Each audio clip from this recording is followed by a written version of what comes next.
Oops. I changed screens.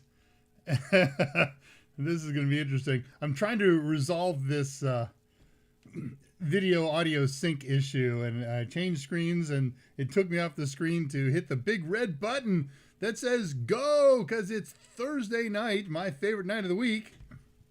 That's mostly true. We'll get into what's different this week. Oh, I didn't silence my phone yet. I got a message from YouTube that says I'm live. Thank goodness. Let me make this thing quiet. Suddenly Scott got this great idea. He's going to start texting Dave all through this show. Hey, well, good evening, everyone. Evening my time. It is 7 p.m. Thursday, September 27th in the year 2023. And this is ADRAMADA. Another Dave Rush Ask Me Anything Digital Alchemy. Man, do we have a show tonight. I am so excited about this topic.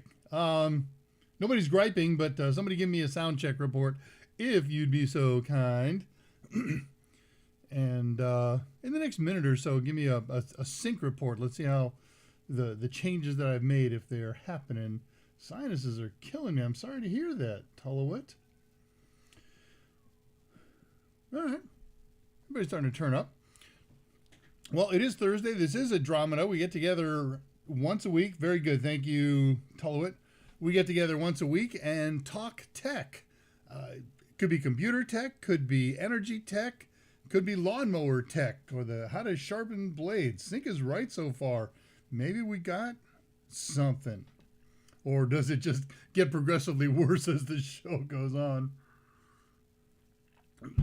Got ideas. We'll see. I think I know what the root cause finally is. Anyways, we have just, for me, an exciting, thrilling show. Somebody kind of put me onto this. They didn't suggest the show, but I got involved in a conversation a few weeks ago, and I said, oh my gosh, there is such incredible disparity in, we'll use the word opinion about this topic. I said, I've got to look into this, make sure that what I'm saying and what I believe is still true. And then when I discovered, sure enough, it is, and there's so much more that this is worthy of discussion. All right, that qualifies as an introduction, doesn't it? We got stuff to cover, and I don't want to run long, and I want to give this topic today the treatment that it deserves. So, what is that? Oh, that is the wrong document to look at. That's my shutdown speech, which you guys all have memorized now. I think we're in the how many shows have we done here? 8 or 9, something like that.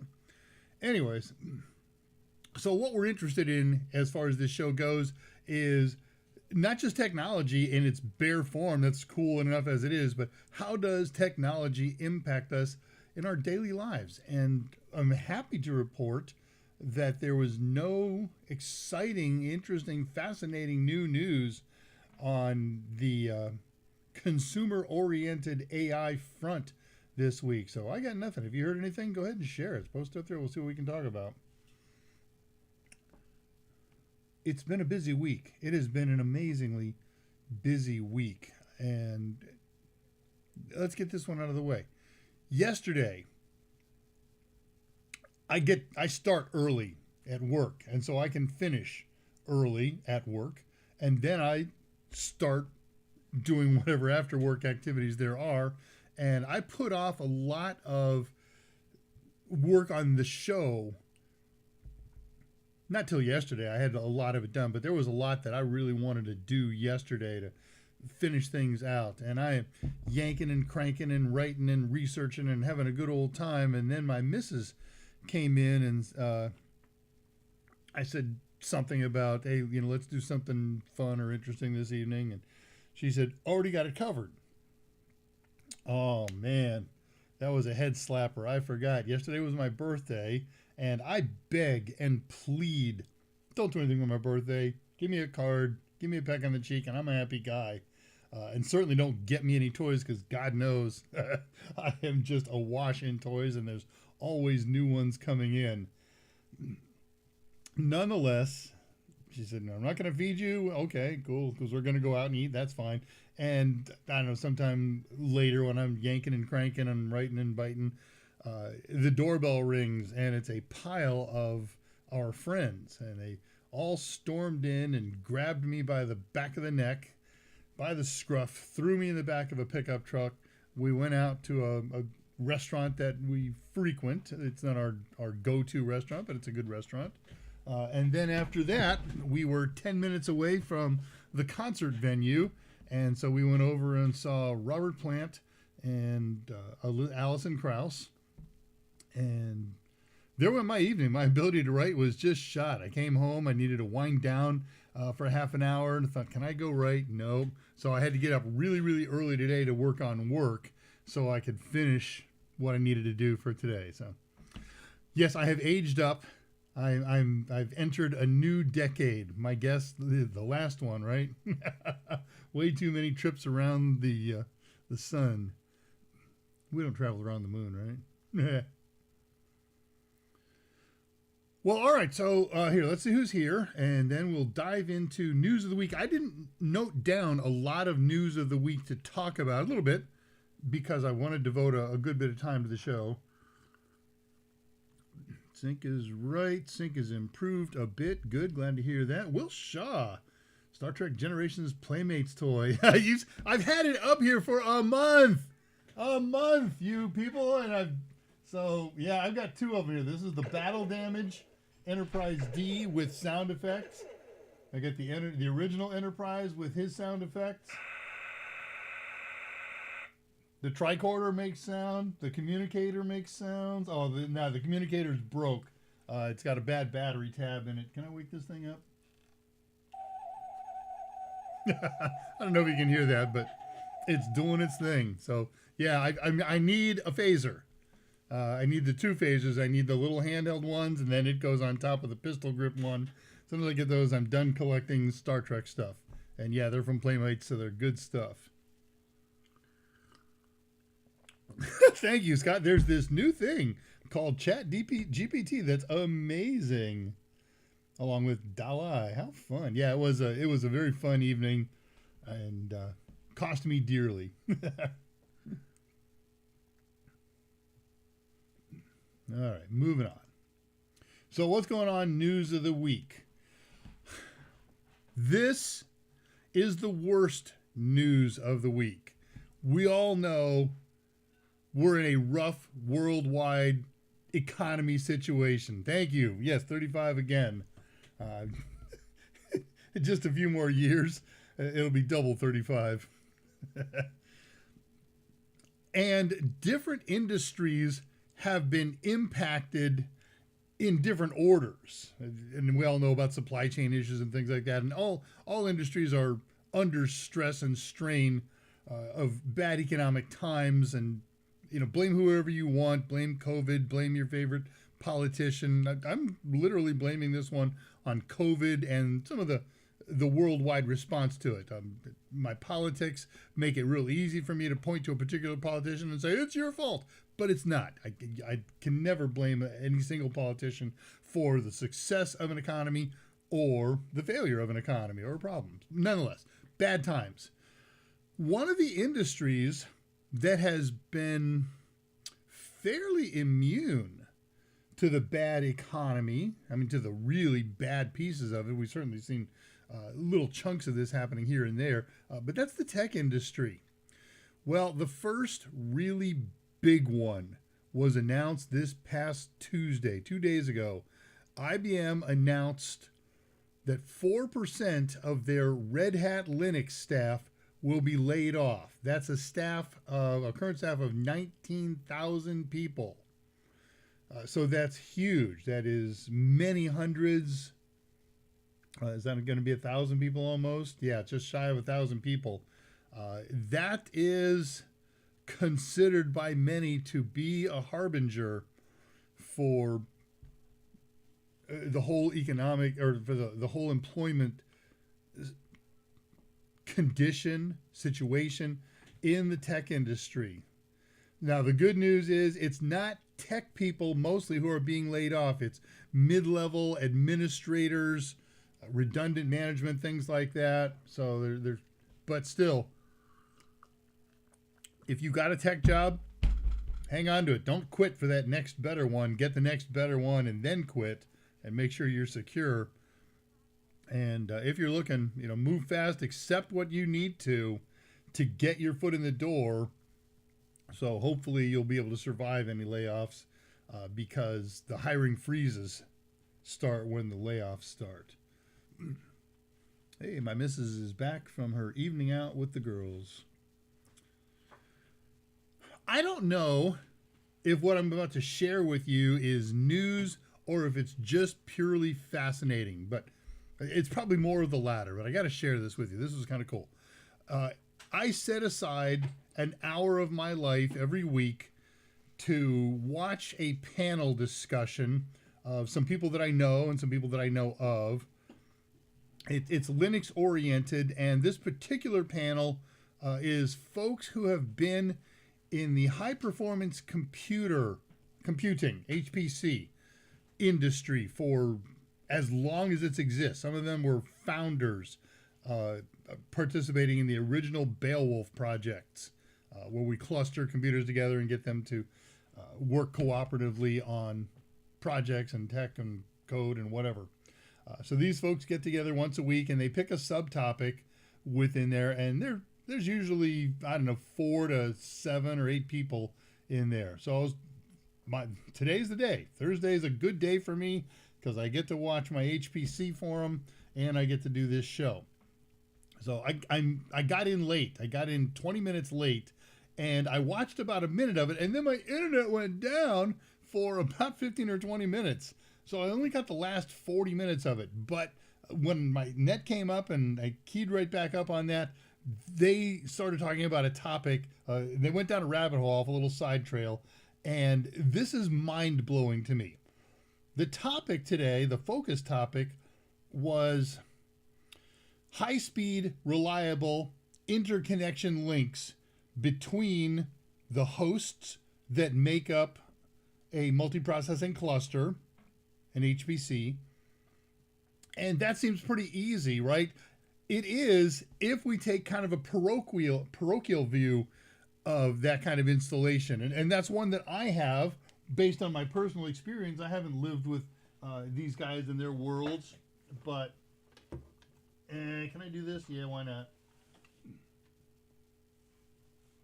So here is my, are you going to get stuck and I can't do this? No, there we go.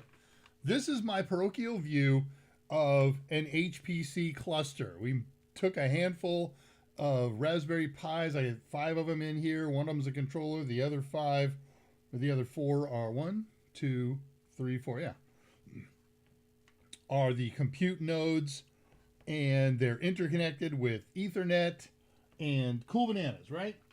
Well, that's not the way they think. Obviously, they're talking about scales much larger than I would ever consider dealing with. Computers with thousands of cores in them. And then we get hundreds or thousands of those computers. And then the next mind-blowing part, right? We can get those all interconnected with high-speed fiber in the facility. Oh, wait a minute. That's not enough to do the computing project that we want. We need to get some computers linked it over at that facility and that facility and that one. Well, now we got to get into real high-speed links over the internet or proprietary links that they lease from telephone providers, things like that. So that was the rabbit hole that they started going down, because and sometimes they talk to the layman and they said, look, if you got a room full of computers, a building full of computers, and they're all working together, cool bananas. But consider the following. Consider the fact that you have right now sitting on your desk or in your hand a computer, and it's got a pile of chips in it. Every one of those chips has 2 specs that are important to this presentation. One is it's got a failure rate. It's going to die after certain hours, statistically speaking, on average, of operation. Second of all, it's going to make a mistake out of every billion bits that goes through that chip, one of them is going to error out. It's got a 1 in a billion chance. Big deal. The worst thing that happens is your OS freezes up, you reboot the machine, and off you go. Well, all of these hundreds or thousands or tens of thousands of nodes all have a huge pile of chips in them, and every one of them has these two failure modes. One where they're just going to flat out die, and the other one's where they're going to make a mistake. And when they do that, of course, they have to build in resilience into their code. What happens if one of our processing nodes gags because of a chip failure? All right, so there's problem number one. They got to deal with code. Fine. Item number two, one computer has, in my example, a 1 in a billion chances of making a bit error. 2 doubles that potential. 3, 4, 5. The more computers you get, the greater the likelihood that you're going to get a failure, and the mean time to fail, MTTF, drops dramatically. The more systems you get, you are going to get more and more failures. Again, this is according to these guys in the panel, and they've run zillions of these projects, so they certainly know. Okay, interesting. And again, you can fix it with code. At least you can deal with a failure with code. But what sucks is you have more and more failures as you grow the network. Now here's two other things that can cause failures, and this is shocking, and they said this is particularly important when you start spanning worldwide clusters. Altitude. The higher your data center is, your processing center is, above mean sea level, the greater the likelihood of any given failure. Why is that? This is where it gets cool. This is the whole point of all this buildup. Number one, air density decreases. Okay, we all know that. And cooling is less effective. That's why they got to use water cooling and other kind of system, because forced air cooling at 18,000 feet. Now, we don't have any labs at 18,000 feet MSL, but air density is half of what it is at sea level, right? 14.7 pounds per square inch at sea level, 7.5 or something at 18,000 feet. So you need fans that run more than twice the usual power. Okay, so we die more from heat up there unless we have effective cooling solutions. And that's one of the things that they have to deal with when they're designing an installation at altitude. Wait a minute, who's talking about having sites at altitude? Oh, I don't know. Los Alamos National Laboratory is one of the highest supercomputing centers that we have in the U.S., and it has a much higher failure rate than the one at Sandia Labs, which is down almost at sea level. But here's the other thing that increases failure rates at altitude: solar radiation. It reduces the life of those already spec'd out chips that say I'm going to fail after a certain amount of hours of operation. It decreases the number of total bits in order to get a chip failure or a bit failure. So cool. That was just the most amazing and fascinating spec that I would never have considered. So when they're linking all of these worldwide sites together, they have to take into account the fact that this high altitude site is going to have more failures for those reasons or of those types than the ones down at sea level. So I found that fascinating. I thought I would share that with you. Well, that's all we have time for today. Thanks.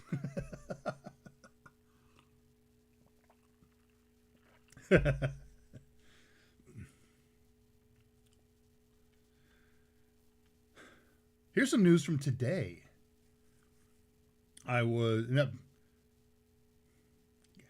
Got to be real careful about this. Okay, so it's not a CompTIA class, and I don't do anything. This is not competitive with my employer, so I'm not going to violate any rules here. But this is just generally newsworthy. There are, as everybody knows, the dirty little secret that's not that much of a secret, sites out there in the world that disseminate information for money, usually. Thanks, Scott. Yeah, I thought so too. Michael Smyer was So fascinated by that. He said, "What's the link for the show where it's going on? I want to hook into that." So I passed that on to him. And yeah, I'll tell you what. If you're interested in that forum every Thursday afternoon, just go look up CIQ on LinkedIn. Follow them, and then you'll get the notices. They're the ones who put this thing on. It's the Rocky Linux group. That's the parent company of Rocky Linux. Yeah, okay, so we're talking about brain dump. So there's sites out there that collect information. They collect questions and answer choices from people who've taken the test. Some people, have remembered this and they submit it, and conglomerators gather all this stuff and put it together and they sell it as packages. And there's lots of big name outfits out there. The biggest and one of the most popular sites out there, I have looked at this site. Okay, I've never used it to take a test, but among my jobs is to research things that are being asked on CompTIA exams to make sure that we are addressing them in our books and our other content. So there's a particular site out there that posts brain dump questions, and unlike every other brain dump site in existence, not only do they identify what they believe to be a right answer, even them, and every other site that I've seen, they are so wrong so many times, it's frightening. But what they do is they have a user forum associated with every question that says user vote on the right answer and user discussion on the right answer. So you can filter out a lot of the chaff and the wrong guesses and things like that. It's not all perfect, but it's interesting. They shut down this morning. That's not true. They shut down their CompTIA content this morning. There's still plenty of other certification dumps that they host and do in the same way. But I don't think I'm going to give the name here. You got my email, and I will share that with you. That way, my personal email. Hey, let's put email addresses up. So here's my ADRAMADA email in the chat feed. Here is my personal email in the chat feed. And if you want to follow this up further, I shall be happy to do so. All right, back to this. So I don't know what the impetus for that was. The fact that they're still operational and providing dumps for so many other certification leads me to believe that there was a phone call between them and CompTIA, and they said, "Yeah, okay, we're done. Thanks for playing."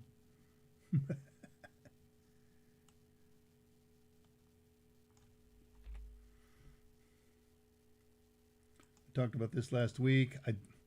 I did a lot of new writing and development this week, but what I didn't do is pull a lot of this stuff out from the previous week. So I'm editing on the fly here, so when I save this, it'll be something usable.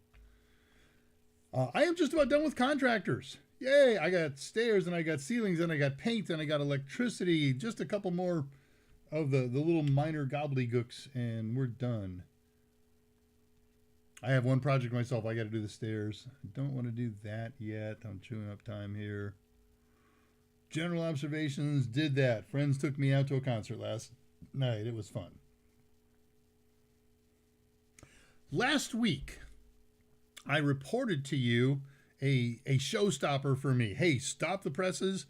I found something cool and useful, and that is getting Microsoft Office running on Linux. So I did take some time in a couple of the evenings last week and over the weekend.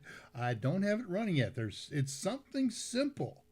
It's something simple, but dogged if I know what it is. So hopefully I get some time this weekend or early next week in the evenings to get that up and running. All the steps I follow just perfectly, and then when you click the big button, it says can't find winword.exe, and all of the installation folders and directories that I mess with, it's not in there. It's right. It can't find it. So I don't know. However, I did find another cool thing this week. Just ran into it today. As some of you may know, at my employer's site, we have a Discord site. It used to be the unofficial Total Seminars Discord server. It has become the official Total Seminars Discord server. Many thanks to Siegfried Vanderwee for turning over the keys and letting us operate it, and as with a nice running start. And so, yes, this week we started our first expansion on it. We're starting study halls, and I got to do the first study hall, pick an objective from Core 1 and do a half an hour on that, and then a half an hour of Q&A. Steve Nicholson is going to do Core 2 next Tuesday. Mike Myers, the man, the myth himself, will do Net Plus the following Tuesday. Yeah, it was a Tuesday. And Andrew Hutz is going to do Sec Plus the following week, and then it'll cycle back around to me. I am ostensibly the manager and the administrator of this site. I deal with a lot of input from Patricia Grace and Tullowit and the other mods, and of course a lot of direction from upstairs. I'm as low on the totem pole as you can get in this process, but I got the genuflect to do the clicking. So okay, I click on things, and it works fine. It's a wonderful site. It's growing. It's changing. It's a great time. I can access Discord and manage it acceptably on my Linux daily driver via the web interface. On my phone and on my Windows machine, I have the Discord app. I just found the instructions today to install the Discord app on Linux. So that'll be another test this week. And that leads me to two things. Yeah. My Linux daily driver is expanding. My cameras came in. And that is the equipment that I was waiting for the next step in moving processes and procedures over there. Still got to get get Microsoft Office on there. But now there are two things that I'm ready to put over there. One of them is OBS, the software that I'm using right now to send our signal to YouTube. And the other is for doing video work on the Discord server. So I started doing testing on that the other day. Patricia Grace and Vegas Brent and a couple of other people saw the OBS doing self-testing on there. It generates a high bit rate signal and measures the results and says, this is your ideal bit rate and this is this. And I didn't realize that it was going to do that live and online. So I get comments and messages from Patricia and others that says, hey, what's going on the thing? Oh, okay. Well, so I did that test, and then I actually started to try to do a real stream with the camera. And I got a couple Logitech cameras. The one that I'm using right now, staring at you in your eyes, is my Logitech Brio. It's a 4K camera. It's a lovely camera. It does a beautiful job. I got another one of those for my Linux box. Let's just say trash can. I tried it here on the Windows box, works great. Tried it on Linux. It was horrible. It was indescribably bad. So disconnected that, put in the older style Linux 1K unit, or the 1920 by 1080, and that works a treat. So I'm not going to send 4K out of that, but I've tested it with 1K. It's all pretty much ready to go. All I've got to do now is build my folder structure and test the sub features of OBS, make sure that I can display slides and things like that. And so with those two things, with the Discord app and with fully functional OBS, I will be able to move all of my video activities. Oh, and of course I got Teams running on there successfully. I'll be running all my video activities now through that machine. So that's exciting for me. Last thing, just interesting news and activities. I bought, at a garage sale this weekend, a wall wart power supply. 5 volts, nope, 12 volts, 2.5 amps. Very good power supply. Much more compact than the lab power supply that I use to power my scroller. I mentioned this last week. Problem is the barrel connector here doesn't fit any configuration that I have. I got bare wires down there and I've got some other connectors. So I was able to use my handy dandy toothpick trick that we taught last week Plug this guy in. He's nice and firm. He doesn't swim around. Tells me that that's a 2.1 millimeter hole. I ordered a 2.1 millimeter receptacle with pigtails on it. I tested it, got out the voltmeter and checked to make sure everything was right here. It's a perfect fit. So for me, a rare practical application of some theoretical thing that I've taught. I also learned. That was kind of cool. Last personal thing. Then we'll go back to the see who's here, see what everybody's been saying, and then we'll start our presentation today. Wow. The draft is going on. It's a very important thing in my family. I just got a draft notice of a couple of people from my kid who's watching at school. Anyways, I completed the last season of Picard this past weekend.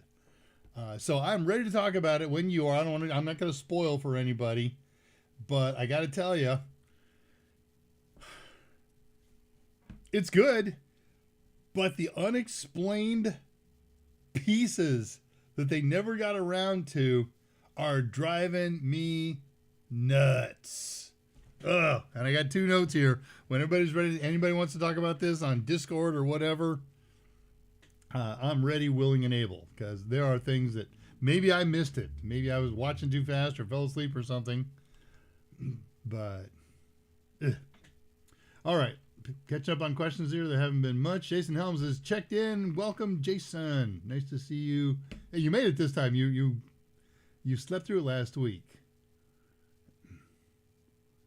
Let's see. I posted that. Yeah, a long ordeal. Oh. Steve is it. Yep. Steve is IT. Driver issues. No, I went and looked for a specific drive. The answer to that has to be yes. But there is no mention of it from anybody. Frankly, I haven't dug deep enough into it. I will. But a working solution is what I'm going for first, and then an improved solution we'll go for after. Absolutely. Toothpicks for the win. That was cool. Okay, well, I want to talk about this thing that happened on Reddit a couple of weeks ago. Somebody posted a question. I probably should have documented. In fact, I do have another document. I wrote down what the question is and what triggered this. And this very extensive conversation. Oh, I know what it was. Somebody was talking about the use of DHCP reservations. I'll get into that in a second. It has always been my understanding, the way I have been taught, and I think I've been taught from authoritative sources. Everything I learned about this came from attending a class in Cisco headquarters at Cisco in California, Northern California, by an instructor named Priscilla. And I was always taught, and I've heard this many times over the years, that using reservations is a fine and acceptable thing to do as a temporary, as a fix for something, but it is not considered good, best practice IP management. Well, that led into the silly monkey throwing argument. It's, no, I do this all the time, and I've been in the government for 20 years, and we use this all that way, and the reason we do is, might be a bad practice, but, here in this government, U.S. federal government facility that I've been in for 35 years, we have poor documentation, and therefore we have to use, and I pointed out, I said, the problem then, the solution is not to use these reservations, it's to solve your poor documentation problem and use a strategy. And conversations were fairly civil, which is impressive for Reddit. And it after about 50 or 60 posts on the topic, I said, you know what, guys? I'm stepping out here. There's a lot of opinions. There's a lot of personal experiences. They vary with each other. They differ with each other.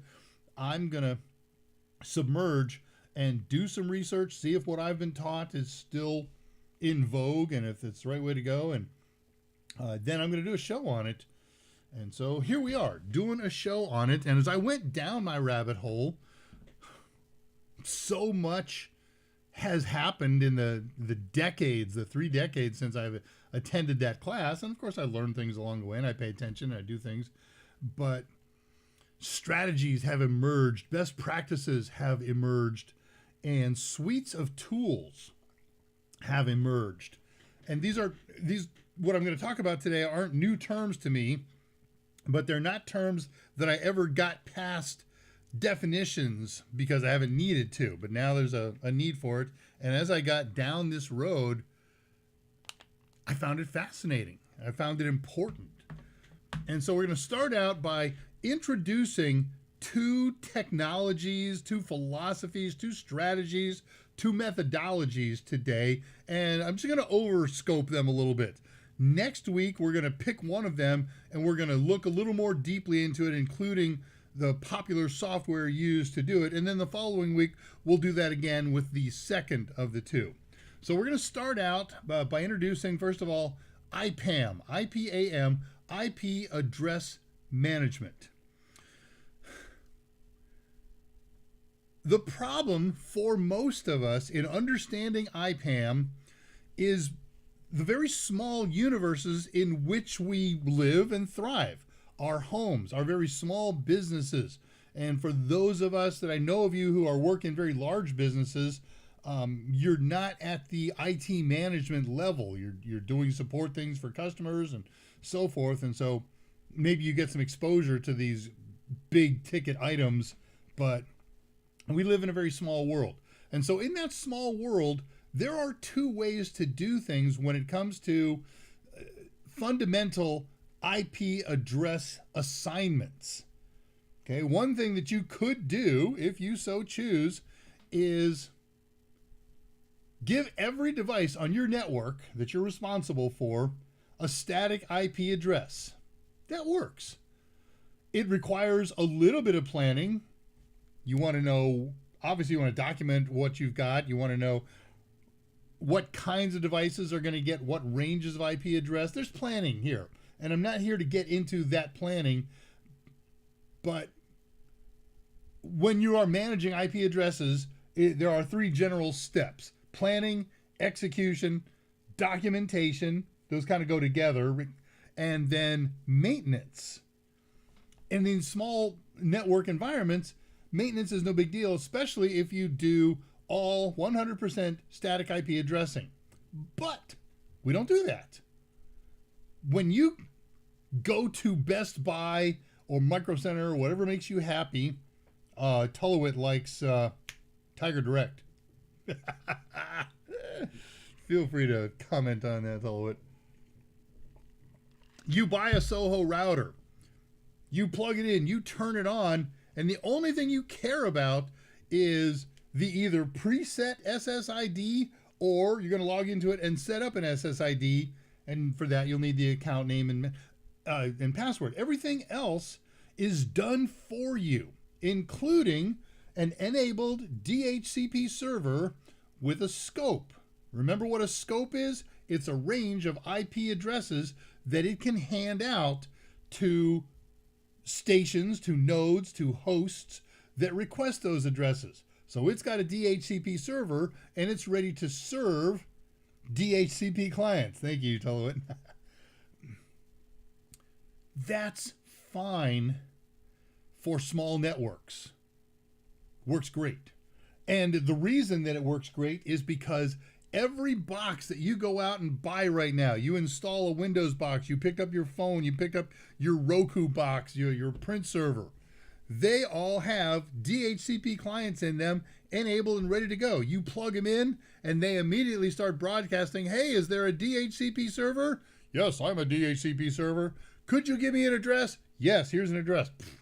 And this is great for people who have no knowledge of networking. Yeah, I just brought it home, I turned it on, and a couple seconds later it asked me a question about a password for my Wi-Fi. I put it in because it's written on a post-it somewhere in my house, and everything works. Wonderful. That is an IPAM strategy. That strategy is let my DHCP server take care of everything for me. I don't have to plan. I don't have to execute. All I had to do was plug it in and turn it on, and it works. And that's okay, again, for very small networks. But as soon as we add any kind of complexity to it, for instance, I want to add a print server. This print server should not change IP addresses, which can happen in a DHCP environment because everybody's set up to talk to 192.168.1.50, and then one day it shuts down and it gets a new lease, and now it's .55. Now all the other machines in the facility, in your home, in your small office, have to be changed in order to access that print server. So we got a problem. So maybe I'll let DHCP take care of most things, but I'll use static addressing for certain things. This is a very, very common strategy, again, for small to medium-sized businesses where we have simple networking. Everybody's on the same LAN. When we start adding more LANs, things get more complicated. And we're completely willing to accept that when employee Pat brings in their laptop and they turn it on, they hook up to the company SSID and they get handed a DHCP, a dynamic IP address. Works fine. They don't care what the address is.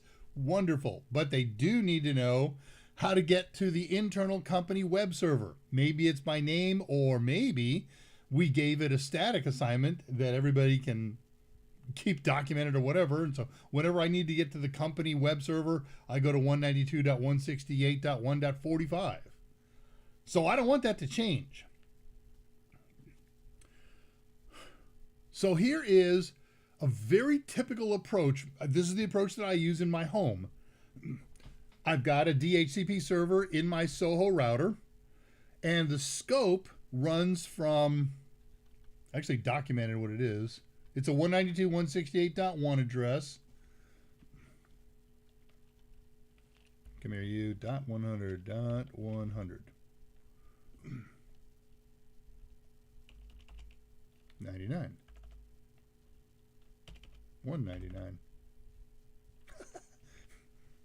That thing is gone. Okay, well, we'll make up numbers. So let's say that my scope starts at .50, 192.168.1.50, and goes through 192.168.1.150. So there's basically 100 IP addresses that can be handed out to all of the DHCP clients in my home, my cell phones, my smart TV, my IoT devices, my, certainly my hosts. That's great.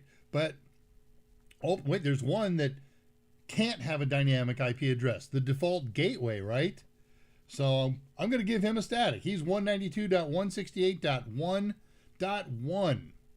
So .1 is taken, and .50 is taken because it's in the scope. I don't want to ever statically assign a .50 because that the DHCP server won't recognize, hey, there might already be a .50 out there. It says, I got .50 in my scope. If somebody calls for an IP address, I can give them a .50. So management is in part now about avoiding conflicts.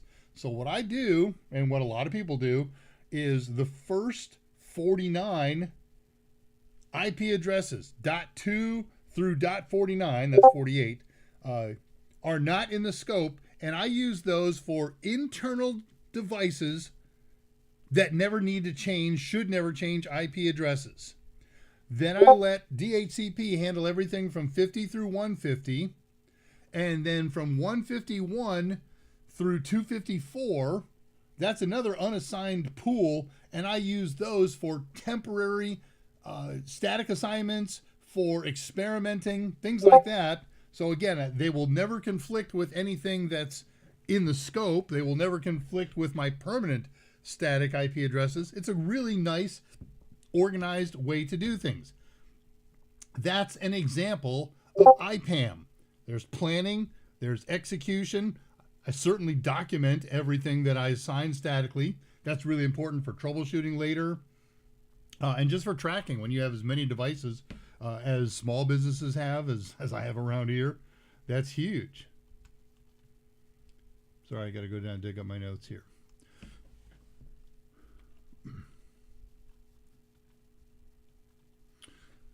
So IPAM is a strategy that involves somebody planning out your IP assignments, somebody executing them, either a DHCP server, somebody documenting them, and somebody fixing them if anything ever goes wrong. That's IPAM, but there's more to it, and the fixing is part of it. So most of us work with these small residential, small business networks. Ready? You're not going to believe this, but when you get above medium size into large and enterprise scale networks that have armies of workers and thousands or tens of thousands of nodes, those environments are so dynamic. This machine goes down for a week because somebody's on vacation. This machine gets moved or updated or upgraded. And remember, DHCP addresses are handed out and assigned to MAC addresses. Oh, by the way, let me go back a little bit. IPAM is responsible for managing DHCP servers. In fact, that's his real big job. But there's this other one now. So I get this big dynamic environment where, I don't know, let's say a machine just came up online. He's brand new in the system. He gets a DHCP assignment. It's got a lease period of a week. Remember, a lease period is how long the DHCP server will associate the assigned IP address to this new station's MAC address. Somebody sits at that desk for a day. They shut it down at the end of the day. Tomorrow morning, they turn it back on. That's okay. It comes right back up. The DHCP server says, oh, yeah, I recognize your MAC address. You can keep the IP address I gave you yesterday. Fine. Runs that day. And then they shut that machine down at the end of the day. And somebody says, we don't need that machine in this department anymore. We're overstaffed. Said almost no one ever. So let's move that to another department. And it goes off to another department. What just happened? The IP address that was assigned to that MAC address is still assigned to that MAC address, even if it doesn't use it, and will be for the next 5 days or however long the lease period is. Means it can't be assigned to anybody else anytime else until the lease expires. Well, when you get these gigantic dynamic environments like this, you can get huge quantities. Remember, we're not just talking about Class C addresses. We could be talking about thousands of or tens of thousands of IP addresses in a Class B network, or obviously much larger even in a Class A network. And so one of the primary tenets of IPAM is collecting and releasing unused leased IP addresses. That's maintenance. Maintenance comes in a lot of flavors, but that is, in the enterprise world, the largest single task of IPAM. Reclaiming abandoned addresses. IPAM is also responsible for finding and dealing with duplicated IP addresses. Somebody made a static that conflicts with one that DHCP handed out. IPAM is responsible for managing DHCP servers that serve IP addresses on different subnets. Maybe there's a different DHCP server on a per subnet basis. Maybe it's a smart DHCP server and the routers have helpers between the links that allow a single DHCP server to manage multiple routes, multiple sub-routes, multiple nets, multiple subnets. All falls under the purview of IPAM. All right, that's all I want to do about that about IPAM for the moment. There's lots more, and I'm going to do that next week. I will mention this, however. IPAM can be completely manually managed. Static IP addresses, some person doing that all the time, you get it. They can be partially automated. So maybe I've got a DHCP server that's designed to hand out IP addresses to these things, but I still got to do some manual management of those things. That's what I've got here in my house. That's what I described. And then there's 100% IPAM managed that says, don't worry, I can handle assigning any IP address to any device.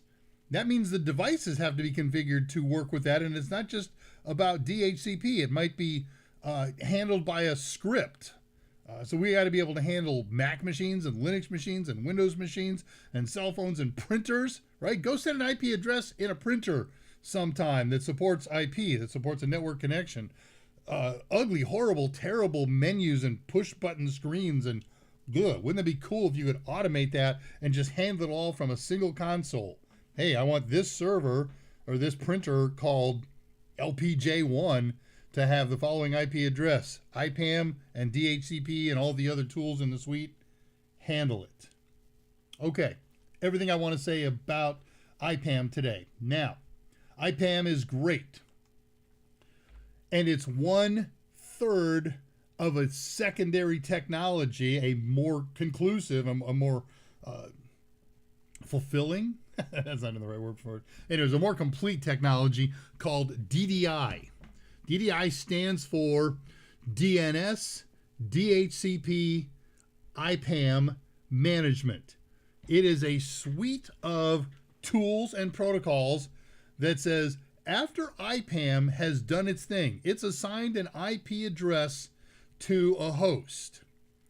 Now we have to update a DNS server with that host name, with that host type, with a CNAME or some other type of name. And DHCP servers don't do that on their own. DDR. No, not DDR, Sam. Nice to see you, amigo. What do we got here? Time. I'm going to do this for about 5 minutes on DDI. So DDI is tools that integrate the IPAM process with DNS and getting information from DHCP. So that's huge.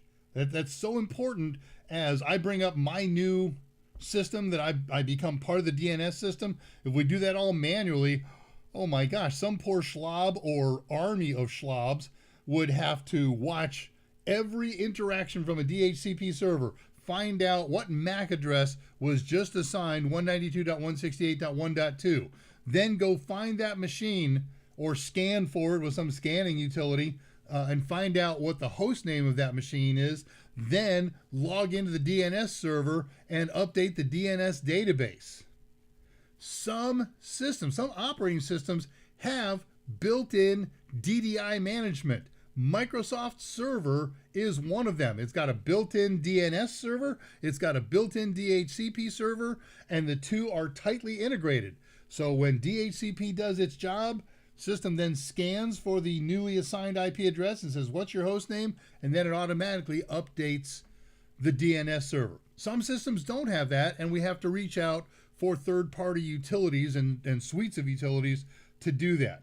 So next week, I'm going to talk about two major products that are IPAM only or available at least that way. One of them is from SolarWinds. Another is from another company that you haven't heard of. Again, we've talked in other worlds about SolarWinds. Their depth and breadth of product availability and types is gigantic.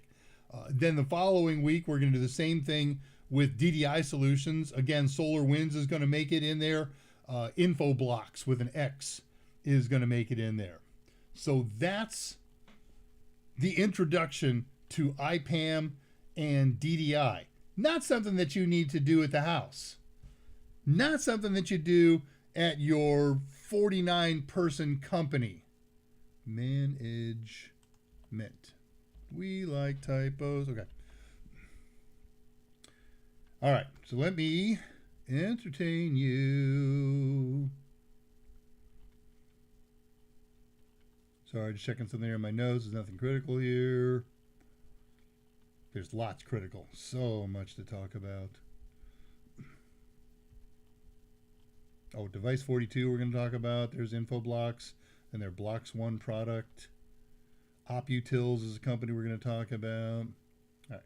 So let's go catch up on any questions. We got about 6 minutes left in show. Nobody has anything to say. You're all either bored to tears. I appreciate that. By the way, I sent an invite out to all my followers on LinkedIn and some of the other social media I play with.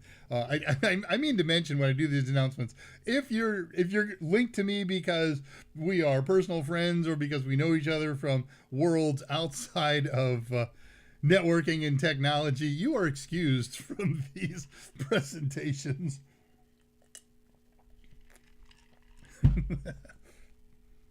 My barber is probably not interested in this.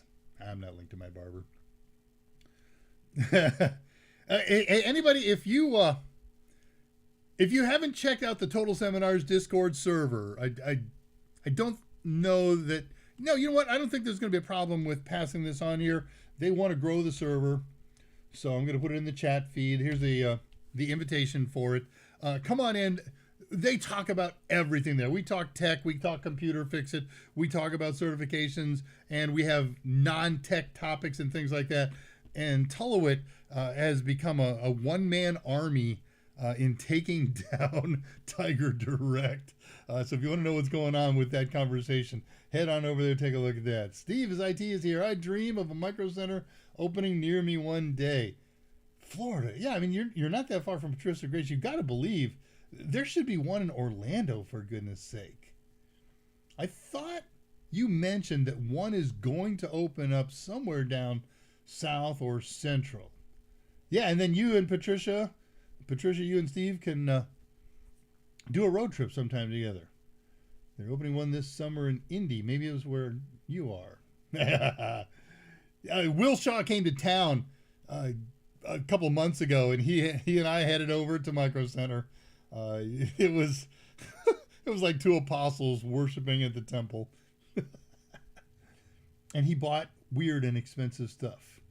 Scott Jernigan, DDI, DNS, DHCP, and IP address management. Thank you, Scott. It's true.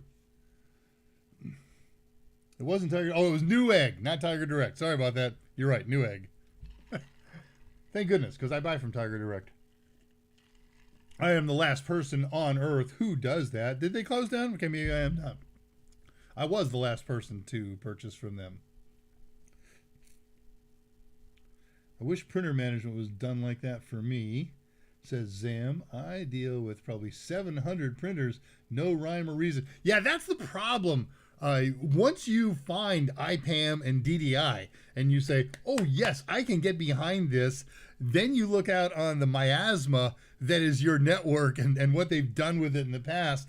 Somebody's got to step up and say, we need to begin a painful process of redoing all of this mess in an organized fashion. And that's going to take time, and that's going to take money, and that's going to take expertise.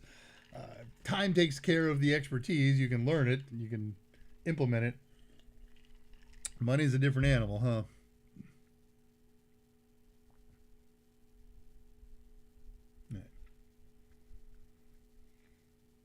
There's supposed to be a Micro Center opening in Orlando, from what I've heard, but none in the state yet. Okay.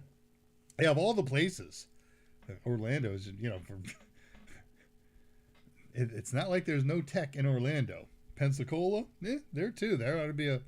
No, because the government can't go and shop at Micro Center. They have to do everything by contract online. Not everything. I understand that. I'm trying to think of Sarasota, Miami. Miami would be a reasonable place. You know what? They won't open one in Miami. Wow. Thank you, Scott. I'm going to check that in a second.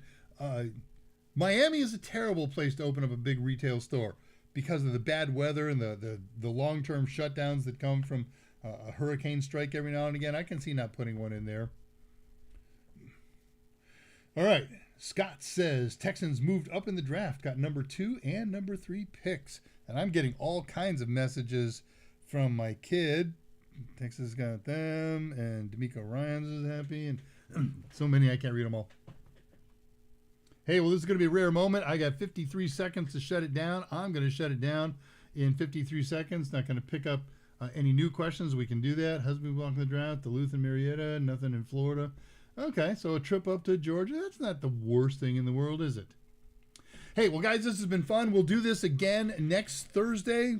More news of the week, more what happened to Dave this week, and more importantly, a deeper dive into products surrounding IPAM. And again, the following week, a deeper dive into products and a little more depth and background on DDI. It's amazing technology. It's cool. It's useful. If you get a handle on that, as well you should, It will help you in so many ways, including, what am I looking for here? I got to go over there so I can shut it down. It'll help you understand better for CompTIA A+. You don't need a deep understanding of it for A+, and certainly for Network Plus. Hey, so let's wind this thing up. Thank you all for coming, as ever and always appreciate it.